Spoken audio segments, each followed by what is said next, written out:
अस्सलाम वालेकुम दोस्तों, क्या आपने कभी ऐसी जिंदगी का ख्वाब देखा है जहां जिंदगी किसी के असूलों पर नहीं बल्कि आपकी अपनी मर्जी के मुताबिक हो, जहां ना कवानीन हो, ना किसी का दबाव और ना ही रोजमर्रा की उलझने।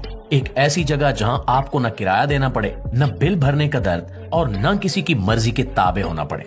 आज हम आपको लेके जा रहे हैं कनाडा के खूबसूरत साहिलों पर वाक़े एक ऐसे जजीरे की सैर पर जिसे दुनिया फ्रीडम कोव के नाम से जानती है।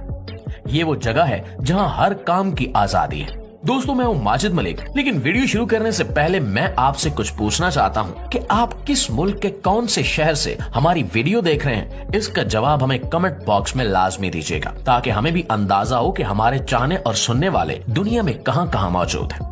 प्यारे दोस्तों, ये 1992 का साल था जब एक जोरदार तूफान ने कनाडा के साहिली इलाके टोफिनोको को अपनी लपेट में ले लिया।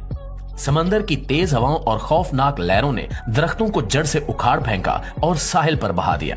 अब जहां एक तरफ ये तूफान तबाही की अलामत था, वहीं दूसरी तरफ ये नए इम्कानात के दरवाजे भी खोल रहा था। कैथरीन किंग, जो कि एक आर्टिस्ट थीं, और इनके शौहर वैन एडम्स, जो मुजस्समा साज थे, इन्होंने इस बर्बादी में कुछ खास देखा। इन्होंने उन बहते दरख्तों को न सिर्फ लकड़ी के टुकड़े समझा बल्कि इनमें अपने ख्वाबों का घर भी देख लिया। कैथरीन ने वेन से कहा कि हम इन टूटे हुए दरख्तों से कुछ नया, कुछ गैर मामूली बना सकते हैं, और यूं फ्रीडम कोव का आगाज हुआ। शुरू में ये सिर्फ एक छोटा सा तैरता हुआ घर था, लेकिन ये सिर्फ एक शुरुआत थी। वेन और कैथरीन ने इस ख्वाब को हकीकत में बदलने के लिए दिन रात एक कर दिया, और देखते ही देखते ये एक घर से पूरा जजीरा बन गया जहां मुख्तलिफ लोग आकर रहने लगे। ये जजीरा सिर्फ एक रिहाइश नहीं था बल्कि आजादी की एक अलामत बन चुका था। ये वो जगह थी जहां ना किसी हुकूमत की मदाखलत थी और ना ही किसी किस्म की कोई पाबंदी। यहाँ सिर्फ लोग अपनी मर्जी की जिंदगी गुजारते थे। दोस्तों, सबसे पहले बात करते हैं खाने की, जो हर इंसान की बुनियादी जरूरत है। फ्रीडम कोव में ग्रीन हाउसेज बनाए गए जो समुद्री हवाओं और तूफानों से महफूज थे। इन ग्रीन हाउसेज में कैथरीन और वेद ने सलाद के पत्तों, पालक, धनिए, टमाटर और मिर्चों जैसी सब्जियां उगाई। इनके लिए पानी का निजाम भी हैरत अंगेज था।